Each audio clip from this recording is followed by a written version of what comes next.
श्री राधे राधे दोस्तों।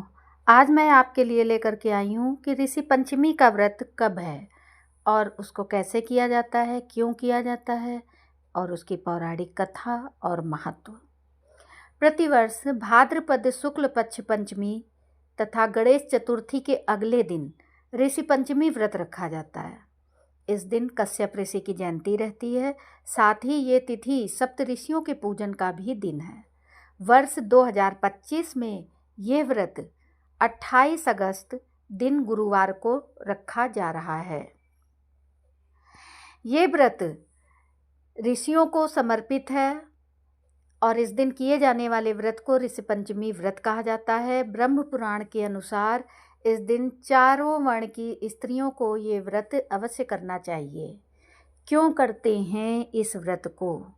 ये व्रत शरीर के द्वारा, जब हमारा शरीर, स्त्रियों का शरीर जिस समय पीरियड्स में होता है, जिसको कि रजस्वला बोलते हैं, उसमें किए गए स्पर्श तथा अन्य पापों के प्रायश्चित के रूप में किया जाता है। स्त्रियों से जाने अनजाने में रजस्वला अवस्था में पूजा का घर, घर के कार्य, पति आदि को स्पर्श आदि हो जाता है। तो इससे स्त्रियों को बड़ा पाप लगता है और इस ऋषि पंचमी के व्रत को करने से उनके ये पाप और भी जो बहुत सारे पाप हैं सब नष्ट हो जाते हैं। ये दिन हमारे पौराणिक ऋषि मुनि वशिष्ठ, कश्यप, विश्वामित्र, अत्रि, जमदग्नि, गौतम और भारद्वाज, इन 7 ऋषियों के पूजन के लिए खास माना गया है। अब व्रत करने की विधि क्या है? तो इस व्रत को करने वाले प्रातःकाल नदी या घर पर अपा मार्ग की दातून से मुंह साफ करेंगे। उसके बाद स्नान वगैरह करके इसके पश्चात पूजा के स्थान को शुद्ध करें। फिर वहाँ पे एक मंडप बनाएं, रंगोली के रंगों से मंडल बनाकर उस पर एक चौकी रखें। चौकी में एक घी से या उससे सप्त ऋषियों का चित्र बनाएं, सप्त ऋषियों की, और माता अरुंधति का भी चित्र बनाएं। तांबे के बर्तन में जौ भरकर उस पर वस्त्र, पंचरत्न, फूल, गंध, अक्षत आदि रखकर व्रत के आरंभ में संकल्प लें।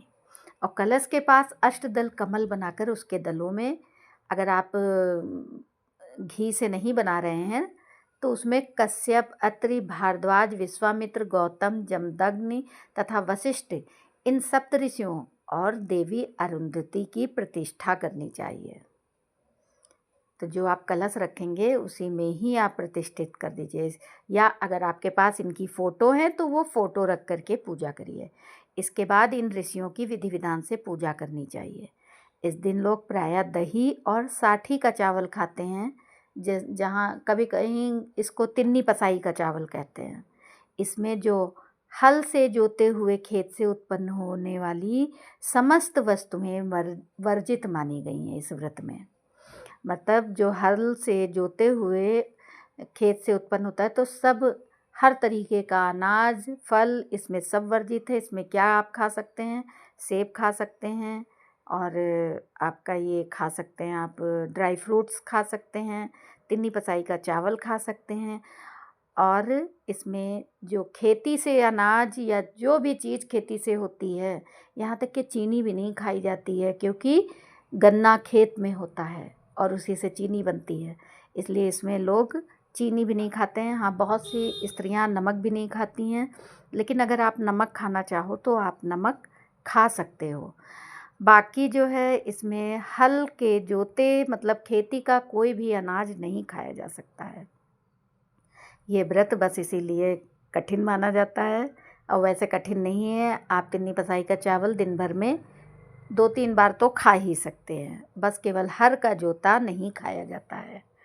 धार्मिक मान्यता के अनुसार ऋषि पंचमी का दिन कोई त्यौहार नहीं, बल्कि महिलाओं द्वारा सप्त ऋषियों यानी 7 ऋषियों को श्रद्धांजलि देने और रजस्वला दोष से शुद्ध होने के लिए रखा जाने वाला एक उपवास वाला दिवस है। इस दिन महिलाएं परिवार की सुख शांति समृद्धि के लिए व्रत रखती हैं, और व्रत के दौरान ऋषि पंचमी व्रत की कथा सुनी जाती है। हम ये कथा आपको सुना रहे हैं। ये 2 कथाएं हैं, हालांकि एक ही सुनी जाती है, लेकिन बहुत जगह कोई दूसरी सुनी जाती है, कोई दूसरी, तो मैंने यहाँ पे दोनों ही सुनाई हैं। चलिए शुरू करते हैं ऋषि पंचमी की पौराणिक और प्रामाणिक कथा। एक समय राजा सिताश्व धर्म का अर्थ जानने की इच्छा से ब्रह्मा जी के पास गए और उनके चरणों में शीश नवाकर बोले, हे आदिदेव, आप समस्त धर्मों के प्रवर्तक और गुण धर्मों को जानने वाले हैं। आपके श्री मुख से धर्म चर्चा श्रवण कर मन को आत्मिक शांति मिलती है, भगवान के चरण कमलों में प्रीति बढ़ती है। वैसे तो आपने मुझे नाना प्रकार के व्रतों के बारे में उपदेश दिए हैं। अब मैं आपके मुखारविंद से उस श्रेष्ठ व्रत को सुनने की अभिलाषा रखता हूँ, जिसके करने से प्राणियों के समस्त पापों का नाश हो जाता है। राजा के वचन को सुनकर ब्रह्मा जी ने कहा, हे श्रेष्ठ, तुम्हारा प्रश्न अति उत्तम और धर्म में प्रीति बढ़ाने वाला है। मैं तुमको समस्त पापों को नष्ट करने वाला सर्वोत्तम व्रत के बारे में बताता हूँ। यह व्रत ऋषि पंचमी के नाम से जाना जाता है। इस व्रत को करने वाला प्राणी अपने समस्त पापों से सहज छुटकारा पा लेता है। इस संबंध में प्रामाणिक कथा के अनुसार विदर्भ देश में उंतक नामक एक सदाचारी ब्राह्मण रहता था। उसकी पत्नी बड़ी पतिव्रता थी, जिसका नाम सुशीला था। उस ब्राह्मण की एक पुत्र तथा एक पुत्री, 2 संतान थी। विवाह योग्य होने पर उसने समान कुलशील वर के साथ कन्या का विवाह कर दिया। दैव योग से कुछ दिनों बाद वह विधवा हो गई। दुखी ब्राह्मण दंपत कन्या सहित गंगा तट पर कुटिया बनाकर रहने लगे। एक दिन ब्राह्मण कन्या सो रही थी, उसका शरीर कीड़ों से भर गया। कन्या ने सारी बात माँ से कही। माँ ने पति से सब कहते हुए पूछा, प्राणनाथ, मेरी साध्वी कन्या की ये गति होने का क्या कारण है? ब्राह्मण उन तक ने समाधि द्वारा इस घटना का पता लगाकर बताया, पूर्व जन्म में भी एक कन्या ब्राह्मणी थी। इसने रजस्वला होते ही बर्तन वगैरह छुए, रसोई का काम किया, पति को छुआ। इस जन्म में भी इसने लोगों की देखा देखी ऋषि पंचमी का व्रत नहीं किया, इसलिए इसके शरीर में कीड़े पड़े हैं। धर्मशास्त्रों की मान्यता है कि रजस्वला स्त्री पहले दिन चंडालिनी, दूसरे दिन ब्रह्मघातिनी तथा तीसरे दिन धोबिन के समान अपवित्र होती है। वो चौथे दिन स्नान करके शुद्ध होती है। यदि यह शुद्ध मन से अब भी ऋषि पंचमी का व्रत करे तो इसके सारे दुख दूर हो जाएंगे और अगले जन्म में अटल सौभाग्य प्राप्त करेगी। पिता की आज्ञा से पुत्री ने विधि पूर्वक ऋषि पंचमी का व्रत एवं पूजन किया। व्रत के प्रभाव से वो सारे दुखों से मुक्त हो गई। अगले जन्म में उसे अटल सौभाग्य सहित अक्षय सुखों का भोग मिला। तो कथा ये वाली समाप्त हो गई है। एक दूसरी कथा भी बहुत प्रचलित है, वो कथा भी हम यहाँ पे सुना रहे हैं, सुन लीजिएगा। ऋषि पंचमी के संबंध में दूसरी कथा के अनुसार सतयुग में विदर्भ नगरी में सैनजित नामक राजा हुए थे। वो ऋषियों के समान थे। उन्हीं के राज में एक कृषक सुमित्र था। उसकी पत्नी जयश्री अत्यंत पतिव्रता थी। एक समय वर्षा ऋतु में जब उसकी पत्नी खेती के कामों में लगी हुई थी तो वो रजस्वला हो गई। उसको रजस्वला होने का पता लग गया, फिर भी वो घर के कामों में लगी रही। कुछ समय बाद वो दोनों स्त्री पुरुष अपनी अपनी आयु भोग कर मृत्यु को प्राप्त हुए। जयश्री तो कुतिया बनी और सुमित्र को रजस्वला स्त्री के संपर्क में आने के कारण बैल की योनि मिली। क्योंकि ऋतु दोष के अतिरिक्त इन दोनों का कोई अपराध नहीं था, इसी कारण इन दोनों को अपने पूर्व जन्म का समस्त विवरण याद रहा। वे दोनों कुतिया और बैल के रूप में उसी नगर में अपने बेटे सुचित्र के यहाँ रहने लगे। धर्मात्मा सुचित्र अपने अतिथियों का पूर्ण सत्कार करता था। अपने पिता के श्राद्ध के दिन उसने अपने घर ब्राह्मणों को भोजन के लिए नाना प्रकार के भोजन बनवाए। जब उसकी स्त्री किसी काम के लिए रसोई से बाहर गई हुई थी तो एक सर्प ने रसोई की खीर के बर्तन में विष वमन कर दिया।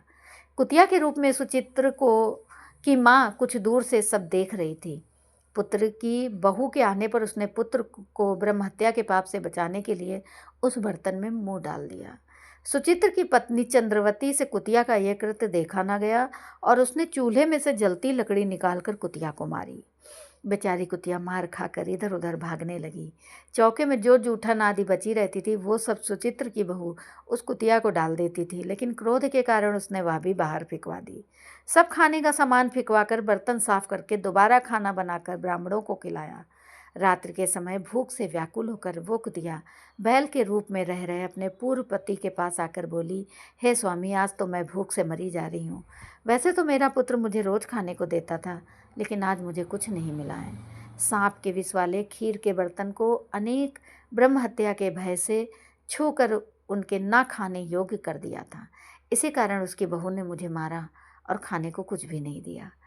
तब वह बैल बोला, हे बदरे, तेरे पापों के कारण तो मैं भी इस योनि में आ पड़ा हूँ, और आज बोझा ढोते धोते मेरी कमर टूट गई है।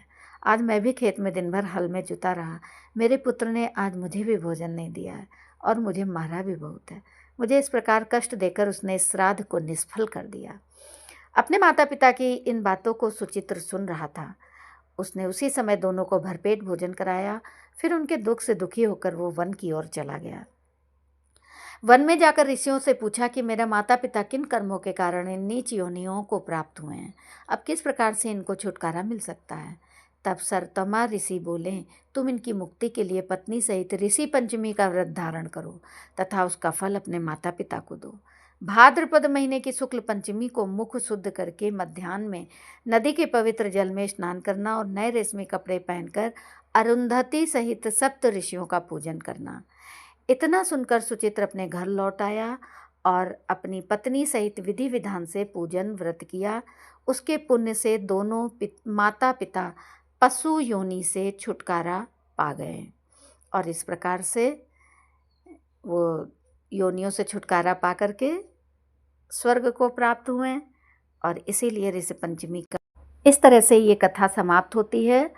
और इससे यही सार निकलता है कि रजस्वला होने पर स्त्रियों से जाने अनजाने जो भी पाप कर्म हो जाते हैं, इस व्रत को करने से वो पाप कर्म नष्ट हो जाते हैं। ये बड़ा ही पुनीत व्रत है, स्त्रियों को अवश्य रहना चाहिए।